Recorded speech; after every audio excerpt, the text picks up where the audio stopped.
Hi everyone, welcome back to another video on the CISCO CCNA certification exam.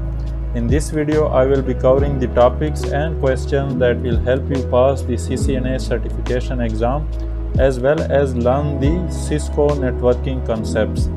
I have compiled a 30 practice questions to get you prepped and primed for the success on the CISCO CCNA certification exam. Besides answering the question, we will also be explaining the concepts that will make you feel like Cisco and computer network superhero. So, if you are ready to ace the CCNA certification exam and elevate your career to new heights, make sure to hit that subscribe button, ring the notification bell, and join our growing community of tech enthusiasts. So, gear up and let's dive into the success.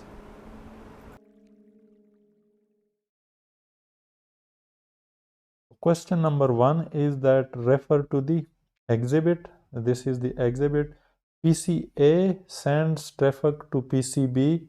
Which network component is in charge of receiving packet from PCA, verifying the IP addresses, and forwarding the packet to PCB? And the options are A. Router, B. Layer 2 switch, C. Load balancer, and D. Firewall. So if we refer to the diagram, we have PCA and the network on the PCA side is 10.10.10.100 and this is the subnet mask. So the PCA address might be, it will be, this is, keep in mind that this is not the IP address assigned to PCA. This is the network address. PCA address maybe this one 10.10.1, and since this is the router, so here we may have the IP address 10.10.10.2. Similarly, this PCB, it will have an IP address in 10.10.100 network. Let's suppose 1 is the IP address of PCB, and this interface of the router will have IP address of 10.10.100 and it can be, let's suppose, 2. These are switches. So layer 2 switches basically work on the MAC addresses. They don't necessarily route the IP addresses or IP packet, or we can also say that they do not do routing. Routing is done by the router. So this is router. This sitting between the networks, between the two different networks. So always remember, if the PC or the clients are inside the same network, then we don't need router to move traffic between them. But if we have different networks, such as in this case, one network is 10.10.10 and the second network is 10.10.100, then we definitely need a router. So the correct answer here is router. So the network component in charge of receiving the packet from PCA, verifying the IP addresses, and forwarding the packet to PCB is a router. Routers operate at layer 3, the network layer of the OSI model. They are responsible for examining the IP addresses in packets, making forwarding decisions based on routing tables, and directing the packets to their appropriate destinations across different networks. So I am taking time here. The purpose is that you understand the core and the basic concepts of the network. So your purpose should not be only to pass the CCNA, but rather also to learn the networks. So you can pass the CCNA, even you can use the dumps, but your main purpose should be to learn the networking, because when you land at the job, there you will be tested on your practical skill, and you can go ahead in your career if you know the concepts and you know the practical things going on inside the network. So let's move forward to the next question. Again, here again we have the exhibit. So refer to the exhibit R1. Router R1 has just received a packet from host A that is destined to host B. So here is R1 and it has received packet from host A which is destined for host B. Which route in the routing table is used by R1 to reach the host? And here we have multiple routes option. They same go to the or they same route the packet to the destination host B. And the options are option A 10.10.13.0/35 111. So these all are basically administrative distances. What are these? We will just talk about it shortly. So these are the next hops. Option B, again the same network, and this time the administrative distance is 108, and this is through the next hop 10.10.10.10. Option C, again the same network, this time the administrative distance is 110, and this is via dot 6. And last option, again the same network, again the administrative distance is 110, and this time it is through dot 2. So here we can see on the R1 we have configured some. This is a default route, and these are static routes with this specific destination network, and these next hops, and these are administrative distances. So remember the rule that the administrative distance is inversely proportional to the selection of route. What does this mean? This means that if we have two routes, one have administrative distance of 5 and the other have 10, then the route with the less administrative distance is preferred. So here we can see the least administrative distance is this one. So our answer will be this one, because this route will be preferred due to less administrative distance. So these are static routes. We have configured administrative distances of 111, 112, and 108. So this is preferred. The OSPF configured here is basically the dynamic routing protocol, while these are static routes. So this 110, this is the administrative distance of OSPF protocol, 110.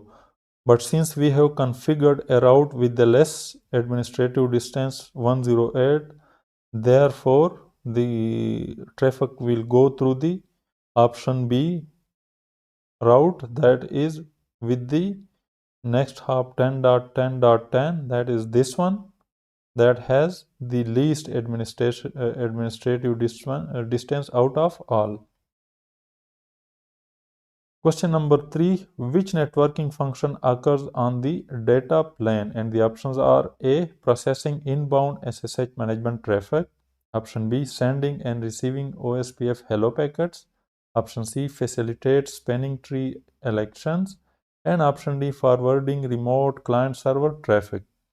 And the correct option is option D, forwarding remote client server traffic. So the data plane is responsible for the actual forwarding of packets based on the routing table information. It handles the high-speed processing and movement of data through the network. Forwarding remote client-server traffic directly involves the transfer of data between the endpoints on the network, which is a core function of the data plane. The other options involve control functions that are processing inbound SSH management traffic is a management plane function dealing with device configuration and monitoring. Sending and receiving OSPF hello packet is a control plane function involved in establishing and maintaining routing information. Facilitating spanning tree elections is also a control plane function responsible for determining the optimal path for data frames within a network. So remember this rule that route calculation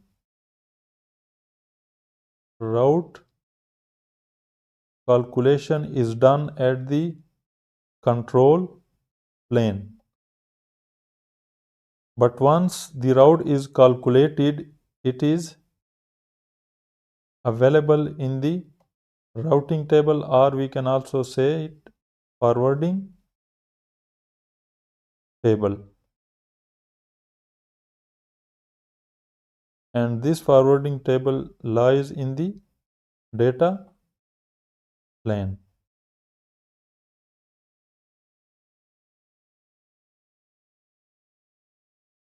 So when you first configure the static route, or when the OSPF is doing its calculations to determine the optimal path, it is done inside the control plane. But once the optimal path is calculated, it is forwarded to the data plane, and here it is used to forward the traffic and data speedily, because we don't need to go to the route control plane again and again. Once it is calculated, it is readily available inside the forwarding table and data plane for speedy forwarding of the traffic. Question number 4. What are two functions of a layer 2 switch? Choose two options. Options are: A, acts as a central point of association and authentication servers. Option B, selects the best route between networks on a WAN. Option C, moves packets within a VLAN. Option D, moves packets between different VLANs. And option E, makes forwarding decision based on the MAC address of a packet. And the correct options are: option C, it moves packets within a VLAN, and option E, moves forwarding decision based on the MAC address of a packet.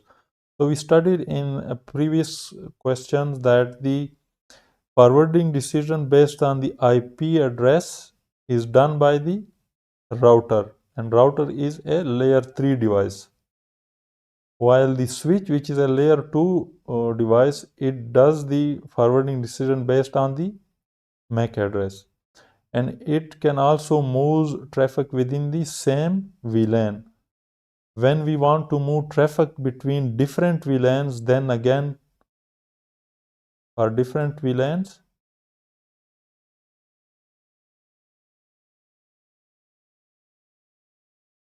we need router, and this process is known as inter-VLAN routing. When you want to route the traffic between different VLANs, it is known as inter-VLAN routing, and since routing is involved, it is done through the router. So this is the explanation of again these two specific functions that is done by the layer 2 switch. Question number 5. An engineer observes high usage on the 2.4 GHz channels and lower usage on the 5 GHz channels. What must be configured to allow clients to preferentially use 5 GHz access points? And the options are: option A, client band select. Option B, re-anchor roamed clients. Option C, OEAP split tunnel. And option D, 11AC MU-MIMO. And the correct option is option A, client band select. So client band select helps steer dual band clients, that is clients that can operate on both 2.4 GHz and 5 GHz bands, to the 5 GHz bands by delaying responses to the 2.4 GHz association request and actively encouraging connections to the 5 GHz band, which is typically less congested and offers higher throughput. Question number 6. Under which condition is TCP preferred over UDP? And the options are: A, UDP is used when low latency is optimal and TCP is used when latency is tolerable. Option B, TCP is used when dropped data is more acceptable and UDP is used when data is accepted out of order. Option C, TCP is used when data reliability is critical and UDP is used when missing packets are acceptable. And option D, UDP is used when data is highly interactive and TCP is used when data is time sensitive. And the correct option is option C, TCP is used when data reliability is critical and UDP is used when missing packets are acceptable. So in TCP we need reliability, while in UDP we can accept the loss of data, but we need real-time and speedy delivery of data. So TCP transmission control protocol is designed for reliable data delivery. It guarantees that data is delivered correctly in order and without errors. This makes it suitable for applications like file transfer, email, and web browsing. So let's suppose consider if you are checking your bank balance, bank account balance inside your browser, and you cannot accept that your account's balance, let's suppose it is $7,000. You cannot accept that during transmission 10 goes missing and it shows you $700. So that's why during browsing or email or file transfer, we don't or we cannot accept loss of any bit of data. We want absolute reliability. While UDP user datacom protocol is a connectionless protocol that prioritizes speed over reliability. It does not guarantee delivery or order of packets, making it suitable for applications like real-time streaming, video, audio, online gaming, and DNS. So if you are audio calling someone, you cannot wait for the data to arrive and then speak. You want to the conversation to be in real time so that both can talk to each other in real time and respond to each other. You may accept a little bit of jitter or noise, a little bit of noise in the voice due to packet loss, but you cannot accept that you have to wait few seconds so that the voice arrives and then you respond. Meanwhile, the other person may also be talking again. So UDP is suitable for that kind of traffic where real-time information is required without any latency and delay.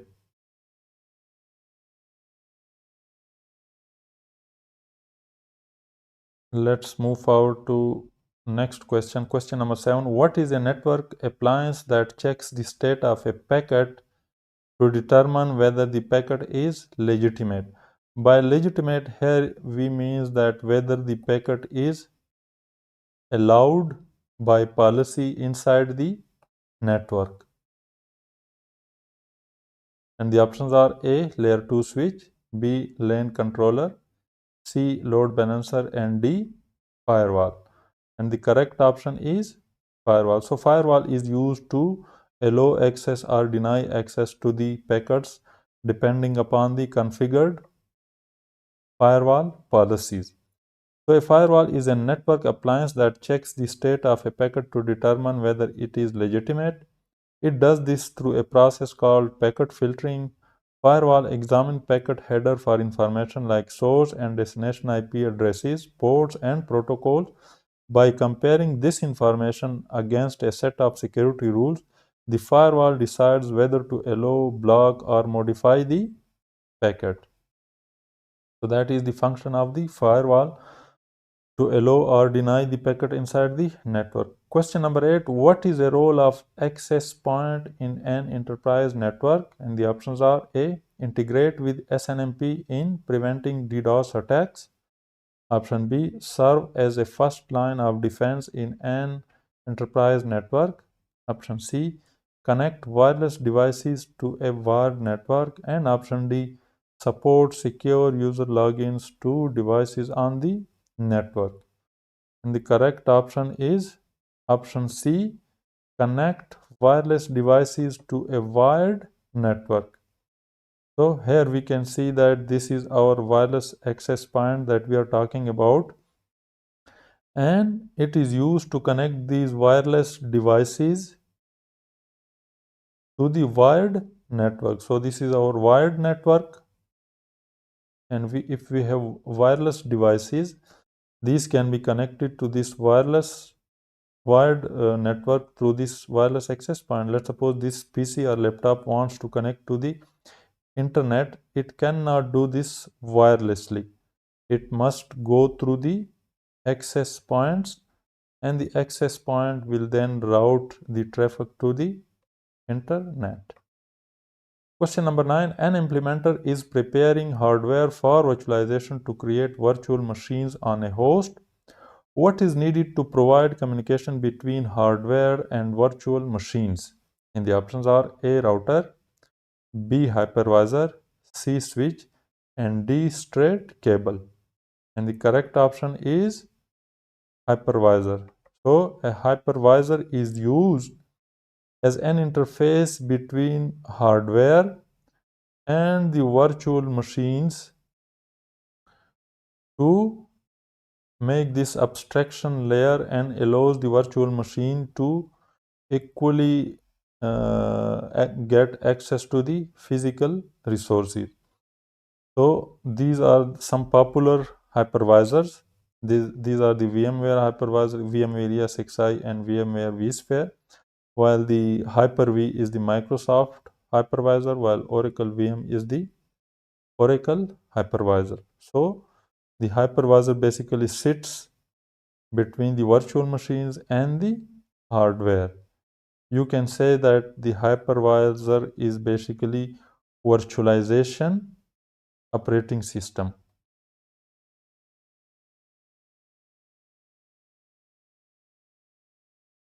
because it sits directly on the bare metal hardware. Just like your PC on which you install OS, Windows OS or Linux OS, this hypervisor is directly installed on this hardware, and upon this hypervisor then we create virtual machines, and these virtual machines can then have operating systems such as Windows or Linux. So that is the concept of the hypervisor. Question number 10. What is the maximum bandwidth of a T1 point-to-point connection? So T1 is a connection or bandwidth standard, and we have different data rates. So what is the maximum bandwidth or data rate of T1? And the options are A. 1.544 megabit per second, B. 2.048 mbps, C. 34.368 mbps, and D. 43.7 mbps. And the correct option is option A. 1.544 mbps. So these are different connection standards. These are their speeds. These are number of voice circuits that they support, and these are the location that they are used in. So we have 2.408. This is basically the speed of E1 which is used in Europe, while T1 standard is used in North America, and it has a data rate of 1.544. So again, T2 is basically 4.4 times T1. If you multiply this by 4, we get T2, and we have this multiplied by 4, we have this 96 voice channels, and again T3. This is again multiplied by, you can calculate, and then this is for same goes for E1, E2, and E3. Question number 11. What are two similarity between UTP Cat5e and Cat6a cabling? Choose two options. And the options are A. Both support speeds up to 10 gigabit. Option B. Both support speeds of at least 1 gigabit. Option C. Both support runs of up to 55 meters. And option D. Both support runs of up to 100 meters. And option E. Both operate at a frequency of 500 megahertz. The correct options are option B, both support speeds of at least 1 gigabit. Here at least means that the Cat 6a may have additional speed, but it also support a minimum speed of 1 gigabit per second. It may also support speed of 10 gigabit per second. And the second correct option is that both support runs of up to 100 meters. So both supports a distance of up to 100 meters. Question number 12, which network action occurs within the data plane? Again, we have the options of A, reply to an incoming ICMP echo packet. Option B, make a configuration change from an incoming netconf or PC. Option C, run routing protocols OSPF, EIGRP, RIP, BGP. And option D, compare the destination IP address to the IP routing table. And the correct option is option D, compare the destination IP address to the routing table. So as I already clarified in our previous questions, that once the routing table is calculated, it is available in the data plane. And the comparison of IP address is done against this routing table inside the data plane. So the routing protocol, running of the routing protocol or their calculation is done at the control plane. So that's the difference again between data and control plane, that the routing protocol basically run or calculate the optimal paths inside control plane, and once the paths are calculated, they are populated inside the routing table that is available at the data plane. Again, this is the explanation. You can pause the video and read it. Question number 13, refer to the exhibit. The link between PC1 and the switch is up. This is the link between PC1 and switch. It is up, but it is performing poorly. Which interface condition is causing the performance problem? And the options are A, there is an issue with the fiber on the switch interface. Option B, there is a duplex mismatch on the interface.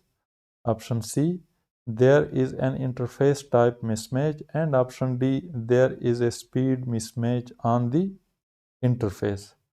And the correct option is that there is a duplex mismatch on the interface.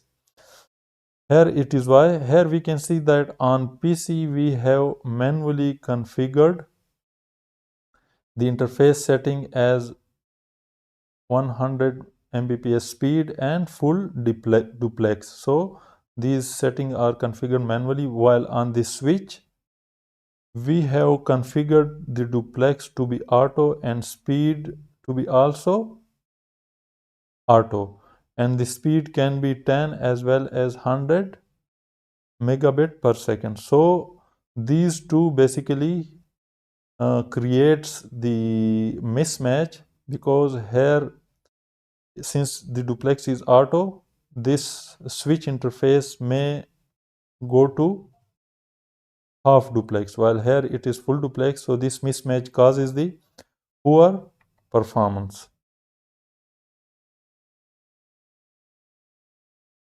So let me read the explanation. The switch interface is configured for auto duplex mode, which means it will attempt to negotiate the duplex mode with the connected device PC1.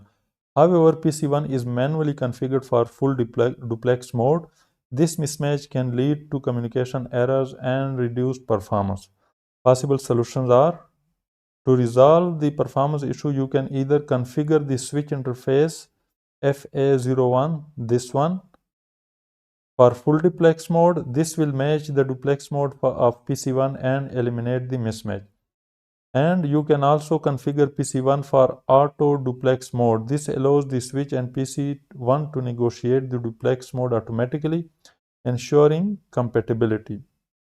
So remember, When you configure switch and client devices, remember that both sides of the interfaces should be in the same format. If it is manually configured as, let's suppose, full duplex, you need to also configure this to full duplex. If this is auto, you need to also configure this one auto so that they can mutually negotiate the appropriate mode.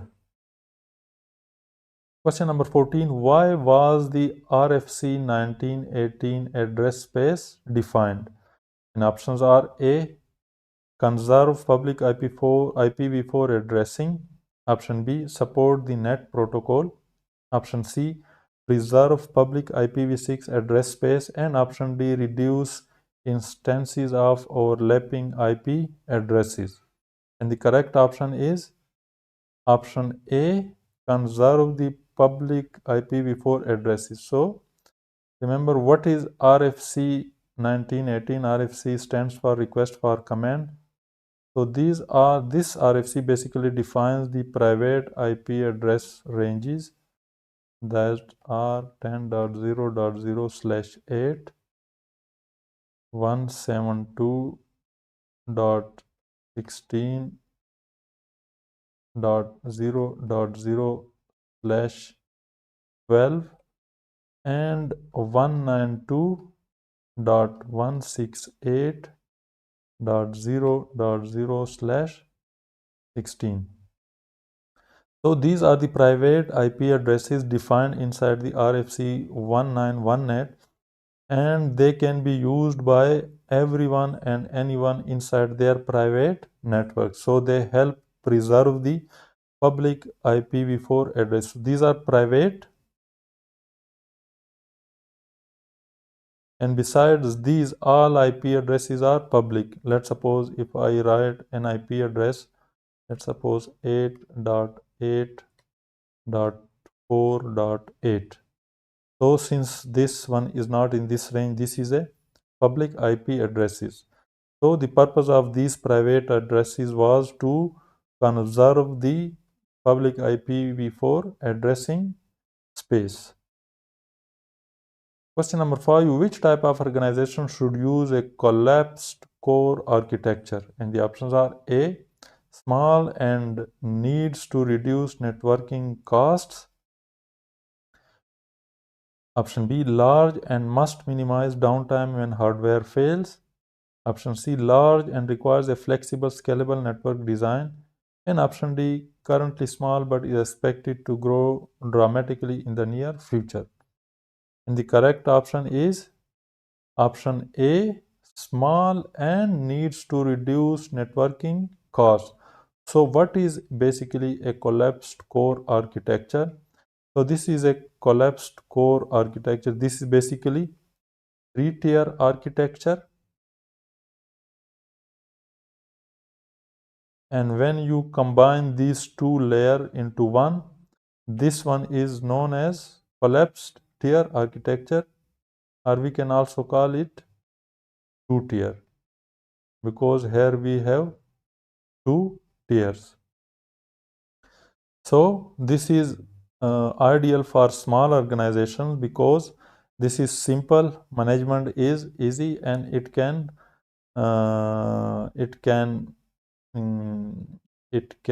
fulfill the requirements of small organizations. And this is the explanation. A collapsed core architecture combines the core and distribution layer into a single layer, simplifying the network design and reducing the need for additional hardware.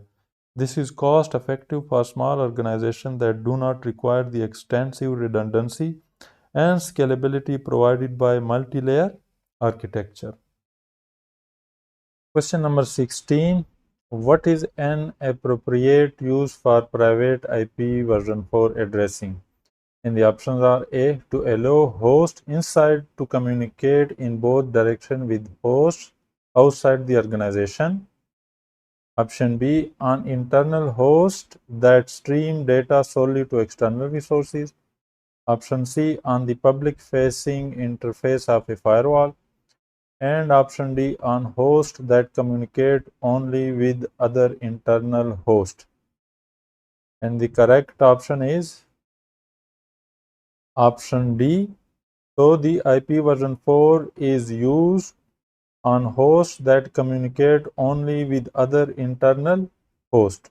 So as we already studied that our IP version 4 addresses are defined in RFC 1918, and these are 10.0.0.0/8, 172.16.0.0/12, and 192.168.0.0/16.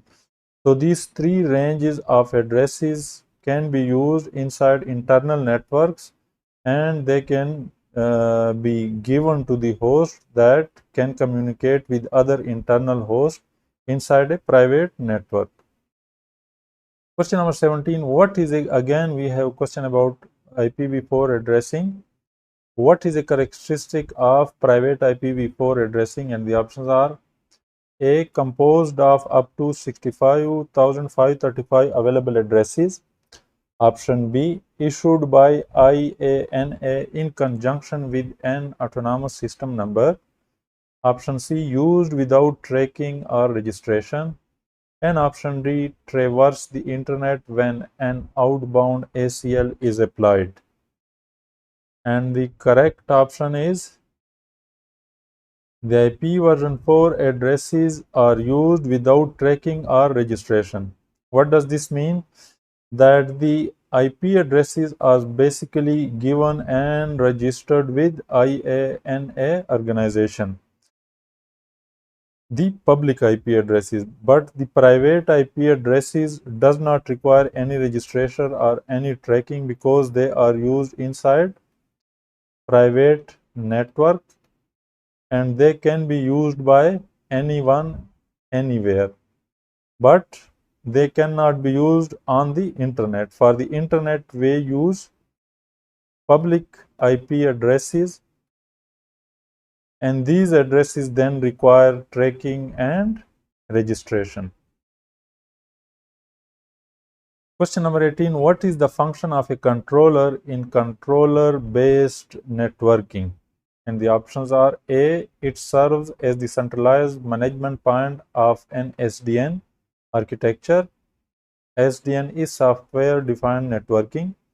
Option B, it is a pair of core routers that maintain all routing decisions for a campus. Option C, it centralizes the data plane for the network. And option D, it is the card on a core router that maintains all routing decisions for a campus. And the correct option is option A, it serves as the centralized management point of an SDN architecture. So this is basically a high level architecture of SDN, software defined networking, and it has basically two main planes, control plane and forwarding plane. In traditional networks, the control plane and data plane, let's suppose this is a switch, this is switch. So here we have both control plus data plane.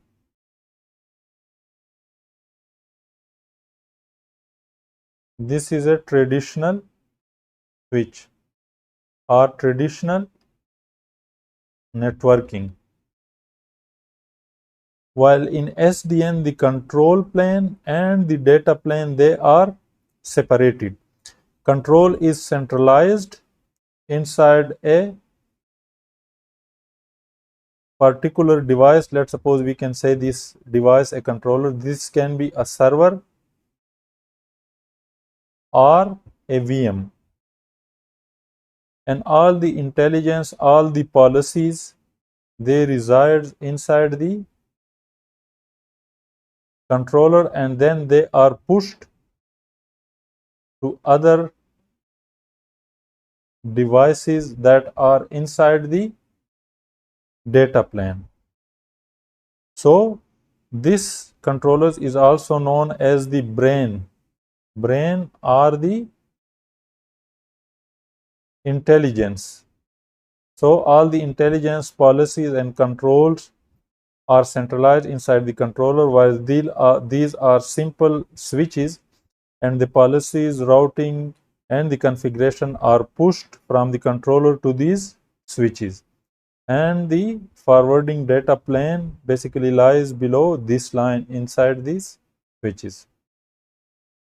Question number 19. How do TCP and UDP fit into a query responsible model? And the options are A. TCP avoids using sequencing and UDP avoids using acknowledgements. Option B. TCP establishes a connection prior to sending data and UDP sends immediately. Option C. TCP encourages out-of-order packet delivery and UDP prevents reordering. And option D. TCP uses error detection for packets and UDP uses error recovery. And the correct option is option B.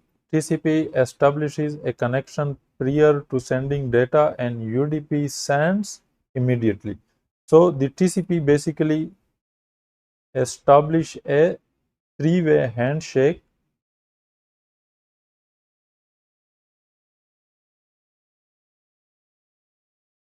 a connection using three-way handshake, and this is SYN, also known as SYN, SYN-ACK, and ACK.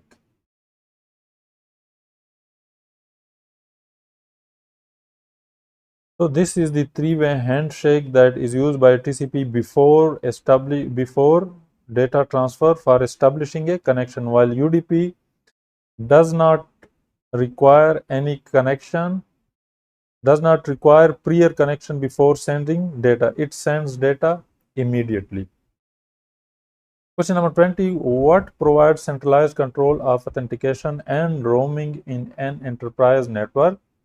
And the options are A. A lightweight access point, B. A wireless LAN controller, C. A firewall, and D. A LAN switch. And the correct option is option B. A wireless LAN controller. So here is B's a brief explanation of wireless LAN controller. It gives us centralized authentication, it helps us with roaming, and it gives us efficient management. You can read the explanation further by pausing the video. Question number 21. What are two characteristics of an SSID? And we have to choose two options. And the options are A. It uniquely identifies a client in a wireless LAN. Option B. It is at most 32 characters long. Option C. It uniquely identifies an access point in a wireless LAN. Option D. It provides secure access to a wireless LAN. And option E. It can be hidden or broadcasted in a wireless LAN. And the correct options are, so the SSID is basically, you must have seen the Wi-Fi broadcast name that you see on your mobile or laptop when you connect to the Wi-Fi network. So that name is known as SSID. So what are the characteristics of that SSID? Option B, it is at most 32 characters long. So it is 32 characters long. It cannot be more than 32 characters. And it can be hidden or broadcast. So by default, this is broadcasted, but there is option inside the access point where you can hide the SSID. Question number 22. When a switch receives a frame for a known known destination MAC address, how is the frame handled? And the options are: A, flooded to all ports except the one from which it is originated. Option B, forwarded to the first available port. Option C, sent to the port identified for the known MAC address. And option D, broadcast to all ports. And the correct option is sent to the port identified for the known MAC address. So you should be careful with this question. If the question says that the destination MAC address is known, it means that it is already available inside the MAC address table, and it is then sent to the port that is associated with that known MAC address. This option A is used when the MAC address is not known. When the switch receives unknown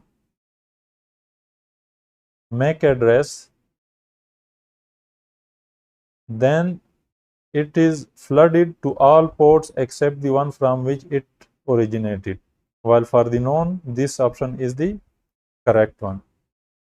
So when a switch receives a frame for a known destination MAC, it consults its MAC address table, also known as CAM table. This table maps MAC addresses to specific ports on the switch. The switch then forwards the frame directly to the port associated with the destination MAC address, efficiently delivering the data to the intended recipient.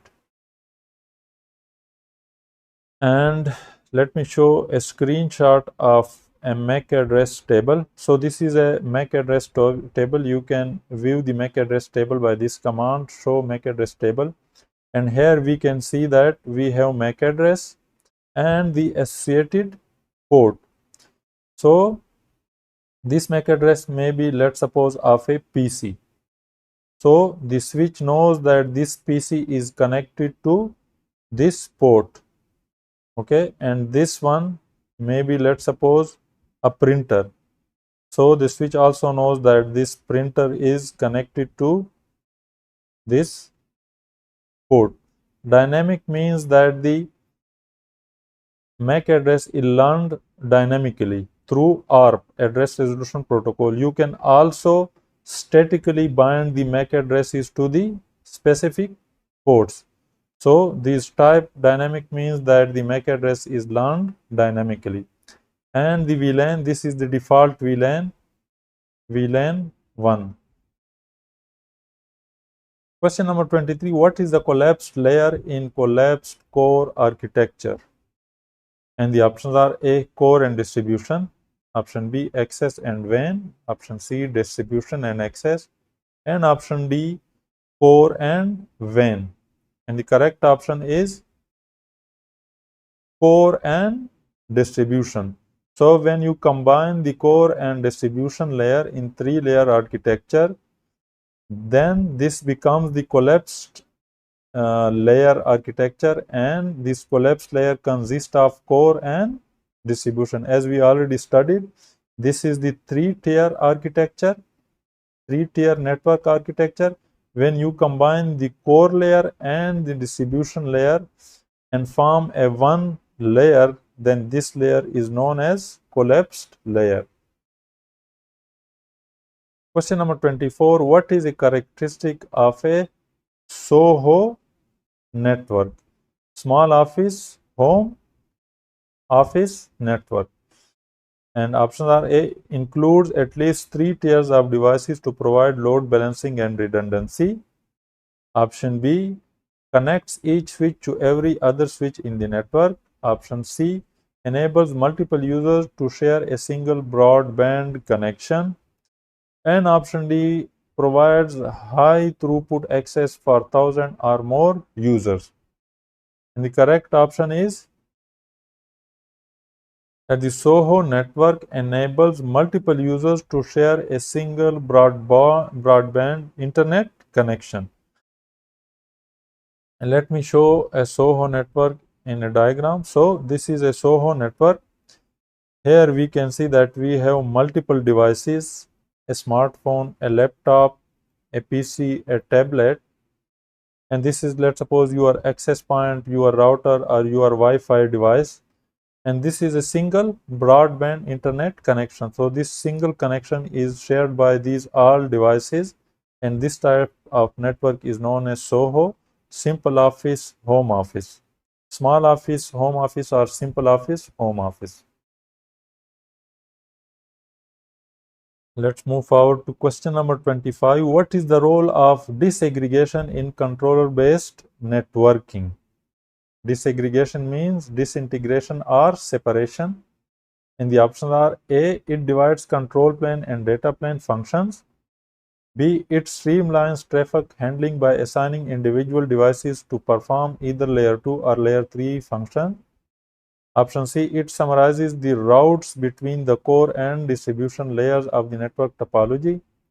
And option D, it enables a network topology to quickly adjust from a ring network to a star network. And the correct option is that the controller-based network are also known as SDN, software-defined networking.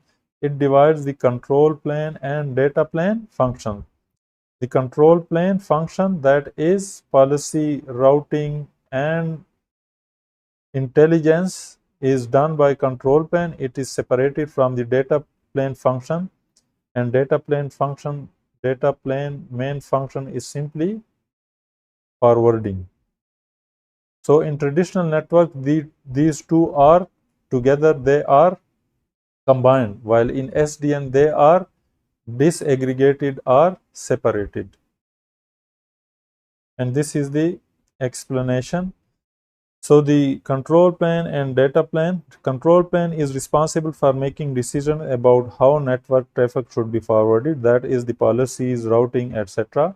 While the data plane is responsible for actually forwarding the traffic according to the data plane control plane's instructions.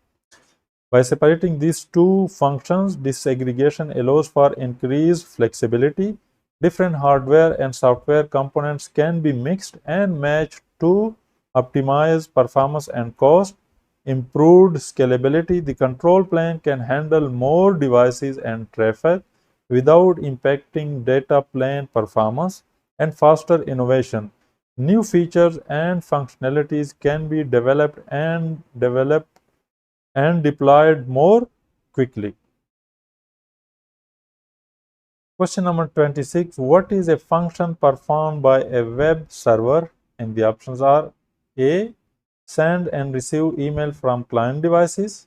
Option B, securely store files for FTP access. Option C, authenticate and authorize a user's identity. And option D, provide an application that is transmitted over HTTP. And the correct option is option D, provide an application that is transmitted over HTTP.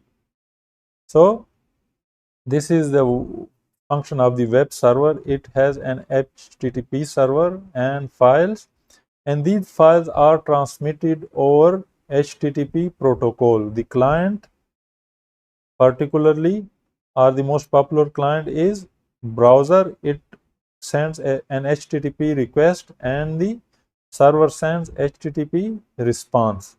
So the web server, it does the HTTP, it serves the HTTP server and sends files to the client through HTTP protocol. Let's move forward to the next question. Question number 27. What protocol uses SSL? SSL is Secure Socket Layer. So what is the function of SSL, Secure Socket Layer? And the options are which protocol uses SSL? Options are A, SSH, B, HTTPS, C, HTTP, and D, Telnet. And the correct option is option B, HTTPS. So HTTPS, the secure version of HTTP, it uses SSL, Secure Socket Layer, or its more modern successor, TLS, So the SSL is the old version, the latest version is TLS. TLS has further version 1.1, 1.2 and 1.3. TLS is transport layer security to encrypt data transmitted between a web server and a web browser. This ensures the privacy and integrity of the information exchange. Question number 28. Why is UDP more suitable than TCP for applications that requires low latency such as voice or IP? And the options are option A, UDP reliably guarantees delivery of all packets. TCP drop packets under heavy load.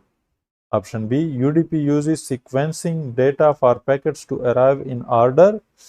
TCP offers the capability to receive packets in random order. Option C, TCP uses congestion control for efficient packet delivery, while UDP uses flow control mechanism for the delivery of packets.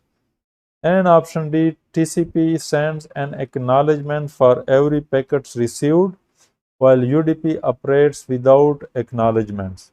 And the correct option is option D, TCP sends an acknowledgement for every packet received, while UDP operates without acknowledgement. So TCP is reliable but slow, while UDP is fast and has low latency because it does not require prior connection, while TCP requires three-way handshake to make a connection before sending data. UDP does not require acknowledgement. TCP sends and receives acknowledgements. And similarly, other functions such as congestion control are also included in TCP, which makes it more reliable but not suitable for real-time and low latency applications such as VoIP, real-time video conferencing, or gaming. Let's move forward to question number 29. And the question is that refer to this exhibit. The router has been configured with a supernet to accommodate the requirements for 380 users on a subnet.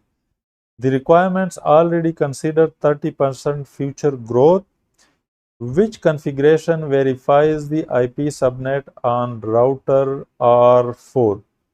So this is a router and we need to configure this network on this router, but the requirements are that it must accommodate 380 user plus 30% growth. So the 30% of 380, it is 380 multiplied by 0.3, and this is equal to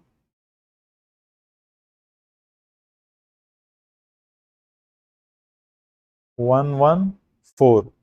So the total user requirements is 380 plus 114, that is 494. So we need to accommodate 494 users in this R4 in this R4 configuration, and we need to configure this subnet. Basically, we need the value of X, and the options are, I won't just read the options. So let's go directly to the correct option, and the correct option is option D. And option D is the subnet is 10.7.54.0. Subnet mask is 255.255.254.0. Broadcast address is, this is the last address, 10.7.55.255, and usable IP address range is 10.7.54.1 up to 10.7.55.254. So basically this X value is, the network is 10.7.54.0/23, and this gives us total IP addresses of 512 And the usable addresses are, if we subtract the broadcast address and the network address, then the usable addresses are 510, which is enough for our requirement, that is 494. The other options are incorrect because the subnet masks all have some correct combination. So this option D is correct because it gives us 510 IP addresses, which is just fine and fulfills our requirement of current as well as future growth IP addresses of 494. Let's move forward to question number 30.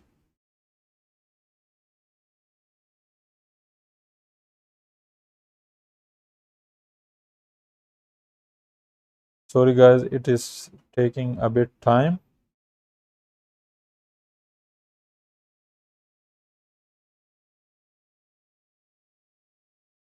And the question is that which two characteristics describe the access layer in a three-tier network architecture? And we have to choose two options, and the options are: A, serves as the network aggregation point; option B, physical connection point for a LAN printer; option C, designed to meet continuous redundant uptime requirements; option D, layer at which a wireless access point connects to the wired network; and option E, provides a boundary between layer 2 and layer 3 communications. And the correct options are that the access layer is basically used to physically connect printer or a LAN printer, or it is a physical connection point for LAN printer. And this second option, correct option, is that it is the layer at which a wireless access point connects to the wired network. So let me show this concept in the three-tier network architecture inside the diagram. So the three-tier network architecture is, it consists of three layers: the core, the distribution, and the access. So we are talking about the access layer. So this layer is used to connect the endpoint devices such as PCs. We can also connect here a printer, such as in our example, as well as we can also connect a Wi-Fi access point that can then broadcast, and